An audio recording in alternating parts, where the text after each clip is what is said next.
people behind the screens, like there are a lot of people that go wild. And then I feel like, oh, am I the one that's most stupid? During the 4 years that I was here, I've seen maybe 3 or 4 cases. Who gets to be cancelled? What are the limits of it? Hello everyone, I'm Phương from the Yonsei Annals, and today let's see what Yonsei students think about political correctness and cancel culture.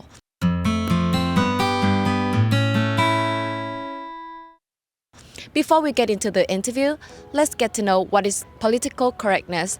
So, this is the practice of choosing language or behavior to avoid offending or marginalizing specific groups in society.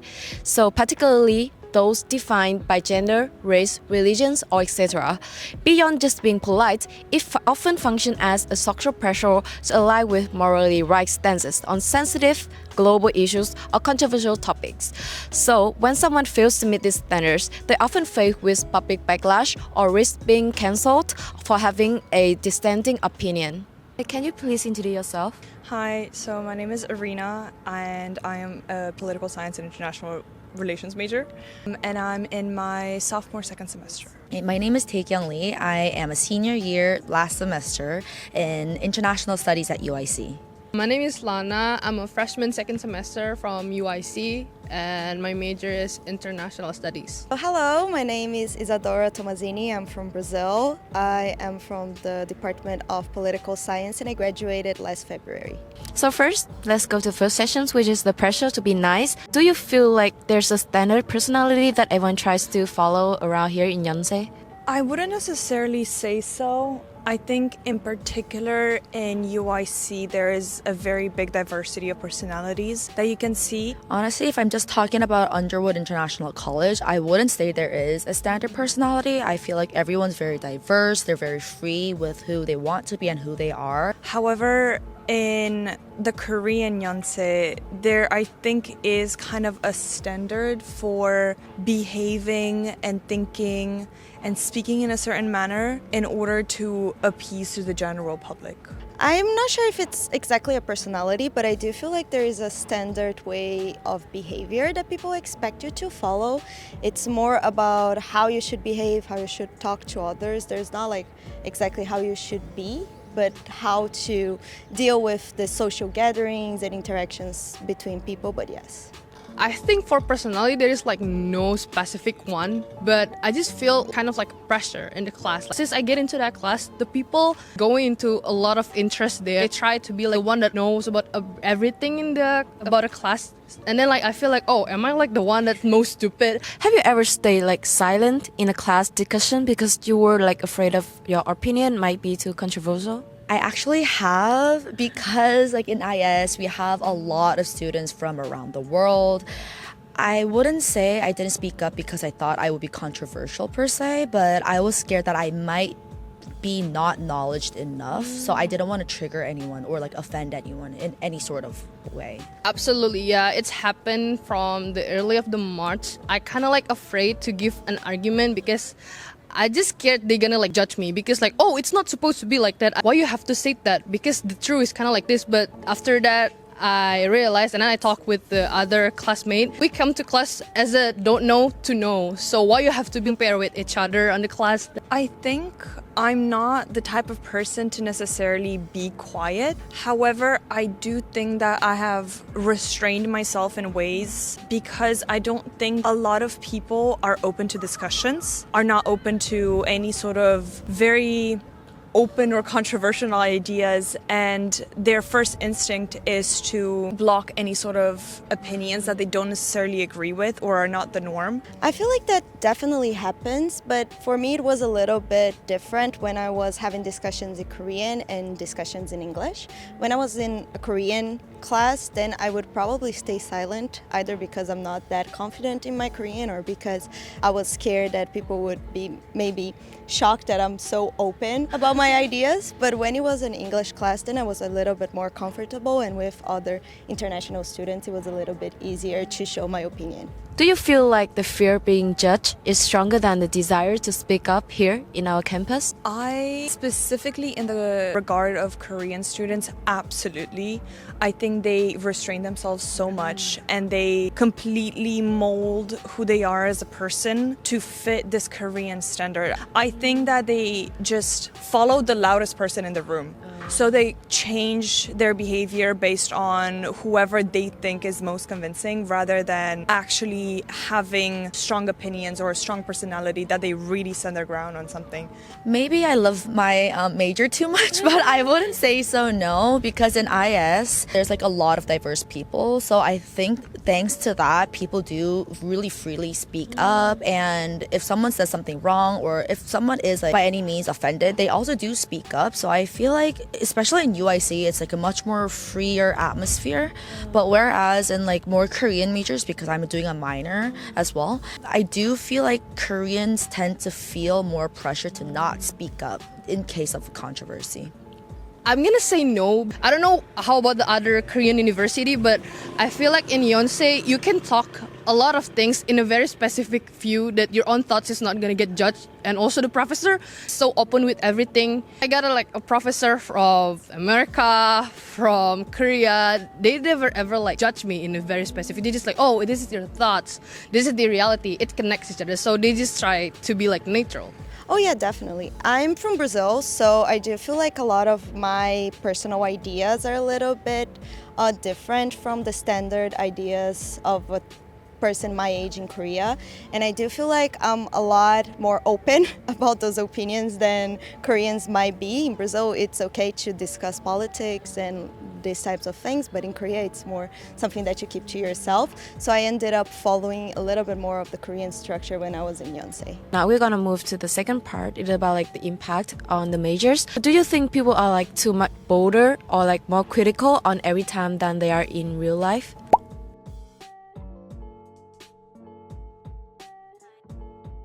Oh, definitely. Oh, definitely. I can say yeah. Absolutely. People behind the screens, like there are a lot of people that go wild and like feisty people, whereas throughout campus life, I don't think I've ever met someone that's like that snappy or that goes really to, like picking a bone with people. Most of people choosing their major because it's their interest and they trying to be like star on that major. So they try to be like, oh, I'm the most know about this. I feel like every department, their forums is a little bit different, but in my forum, especially because it was political science, people were very much more open with their opinions because it was online and anonymous. And I do feel like they were a lot harsher with their words also when they were talking and every time. So it was very, very different from the classroom behavior. I don't frequent every time all that much, but every single board or poll or anything happening on there, I think is exaggerated. I think the anonymity of the app in general is a very dangerous component because we have seen cases where people would create these horrible chat rooms and spread misinformation or even contents that should never be shared. I think because they're so nice in public, they have this second face, this built-up energy that this anonymous facade allows for them to spill it over onto the internet and damaging the reputation of many people. Does having an anonymous board like every time facilitate bullying in your major or like in Yonsei overall? I do feel like once people have a space where it's online, they feel like no one will know if they are the one talking about it and they will not be tracked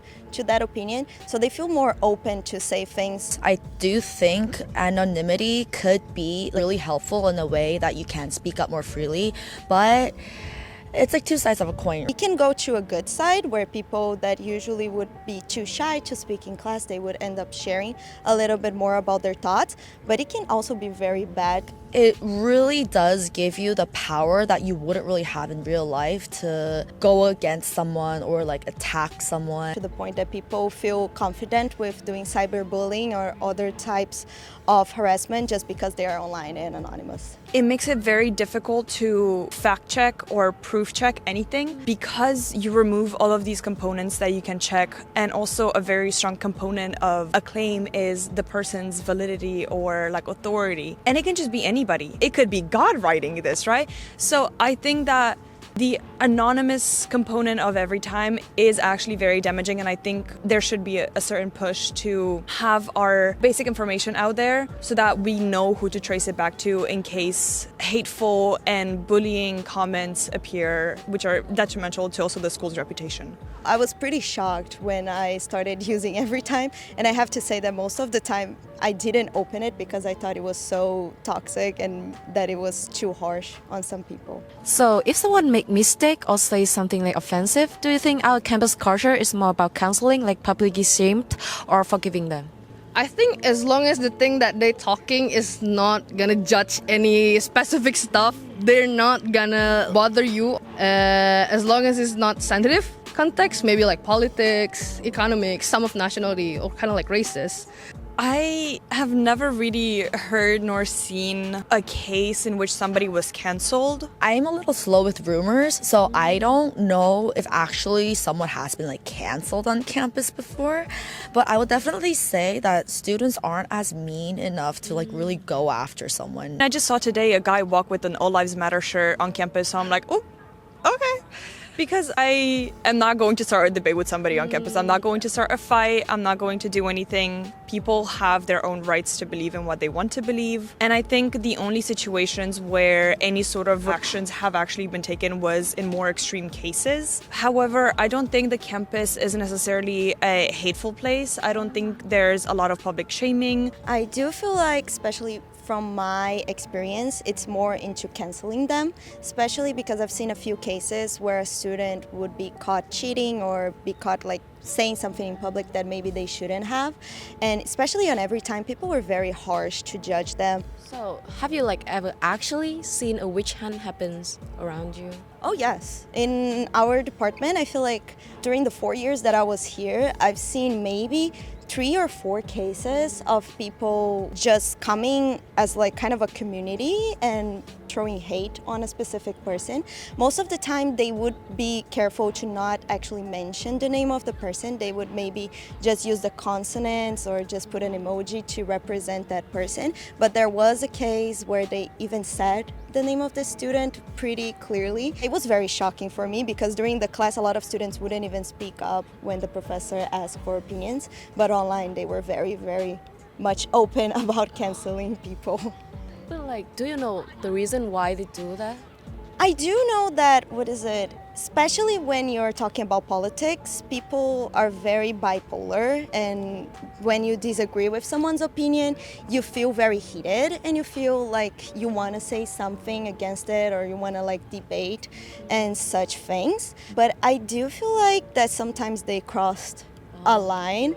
And I do get that people make mistakes, but maybe canceling them online is not the best choice. Let's move to the last part. It's about the freedom in our Yonsei. So do you think Yonsei is a place where you can safely disagree with the majority? Yeah, because in Yonsei, so far, I kind of see like a lot of foreigners, a lot of international students, they're so open. A lot of people have their own thoughts and they try to talk about it here publicly. It's very open and no one judges you so far. I do think Yonsei and especially like Underwood International College has a more freer atmosphere in the sense that you can speak about anything you do want to do or say. Because we come from different parts of the world, and I feel like once you come to Korea as an international student, you are more open to other opinions. But obviously, like if you're saying something like very controversial, then people are going to side-eye you a little bit. I don't think that's being mean. I do think that's what comes along with it. Inside Yonsei as a whole, I do feel like there are some topics that are maybe too controversial and that people still don't feel as comfortable talking about. I don't think Yonsei as a whole is as much as it is the group of people that you have around you. I have very, very constructive conversations regarding politics or philosophy or ways of navigating life with my friends that often end up in disagreements, never in fights. But I think largely, whenever I try to have or question or push specifically a Korean student's perspectives on something, they don't necessarily have an informed enough opinion in order to have an actual informed discussion or debate. So I think that in that regard, maybe it's not the greatest place to express your craziest opinions.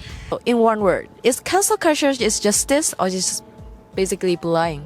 I can say blind because people see you this is right, but other people say it's not. But there is no specific rule to punish you just because of your own thoughts. I do feel like it borders bullying. I do feel like the concept of justice is maybe too broad, and we as students, we are not in a position to actually judge someone.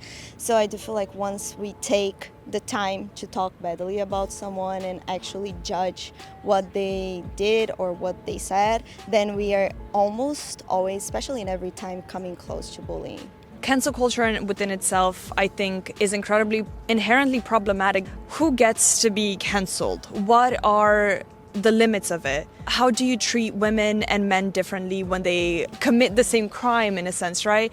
And also, I think here on campus, there's not really anything worth canceling anybody over. Honestly, I really don't like the cancel culture because, okay, I do think there are like criticisms to be made if you're saying something like completely racist or something that should not be said. That should come with consequences.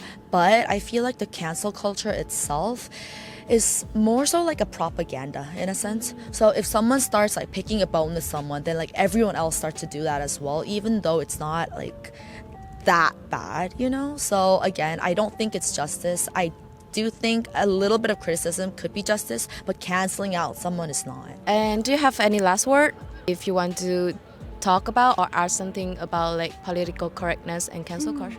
Honestly, I just wanted people to maybe be a little bit more careful when they talk online. I do understand that sometimes we are so angry with something someone said that we feel like we need to share our opinion and we need to say something. But I always consider that if it was me in the other side, I would probably suffer a lot and I would feel very, very bad. Just think a little bit before posting and be a little bit more careful when you're having personal connections and talking around on campus. Just be careful about how you respond something, depends on the context. I think that people are not well informed enough, even political science students. There needs to be a stronger push for actual information rather than just simple theory, because the amount of times that people are completely oblivious to entire world influencing, impacting situations is baffling, honestly. The way that people don't know how to point a country on a map, and it's a big country too. I think there should be a bigger push for intellectual awareness, especially when it comes to politics and especially of times of rising far rights or even the far left and fascism. The only way to protect ourselves against that is information, and I think that we should be open to other people's opinions. I don't think we should cancel people. I think we should just sit down, have a conversation, and inform everybody and the other party as well. Show papers, show academic writings, and just stay informed. I do think, like, not only in Korea, but like also America, I think Korea has like a stronger cancel culture. Yeah. But before you do speak up about something or before you add on, just even like the tiniest like teaspoon on top of a cancel culture really does impact the person getting all the hate and criticism. So I do really hope that people are more mindful of the fact that like if you're also saying this like anonymously, behind the screen there is like a real person. So I hope everyone's more mindful of that and being politically correct. Honestly, everyone has the freedom to think whatever they want. Like, we live in a democratic country, so I really do hope that we have like a more lenient culture where people can be more free of what they want to say, and that could also open up the eyes of other people as well. So I hope that a diverse culture can be more empowered in Yonsei. That's it. Thank you for joining our interview. Yeah, thank you so much. You say bye to the camera. Yeah, you can say bye to that camera. Hi, thank you. So, what do you think about political correctness and cancel culture? Let us know in the comment sections. And if you like this video, please like, share, and subscribe for the Yonsei Annals.